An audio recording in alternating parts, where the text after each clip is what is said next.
The Masonic organization in Turkey goes back to the time of the Committee for Union and Progress. From the reign of Sultan Murad, the reign of Sultan Abdülhamid, it has been around at all times.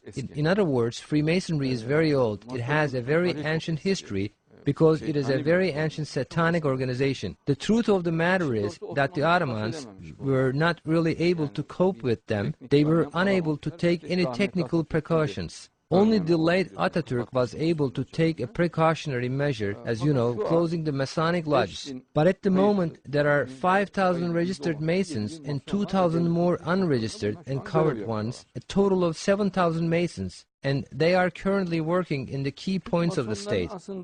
Turkish Masons are actually not taken seriously by the Israeli Masonry, British Masonry, or American Masonry. They are only used by them. In other words, they have no formation that is given much importance by them, but they generally do what they are told to do. Darwinizmin Osmanlı'ya girmesinden itibaren, Masonluğun Osmanlı'ya girmesinden They have been obsessed by one thing ever since Darwinism entered the Ottoman Empire through the Committee for Union and Progress, to make Turkey communist. Because in their eyes, Marx was right, and so were Hegel and Engels, and Darwin was right all the way. But they knew they could never impose that on the people and the nation. So what was to be done? They decided to create a Masonic organization and networks and make gradual progress. They decided to neutralize the supporters of Allah and use their resources. For example, if Adnan Menderes is on the scene, let's hang him, kill intellectuals if there are any.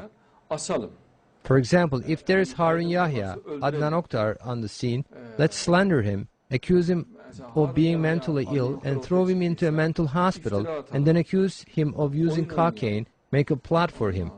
As you know, they mixed cocaine in my food at the security department. That was totally unbelievable.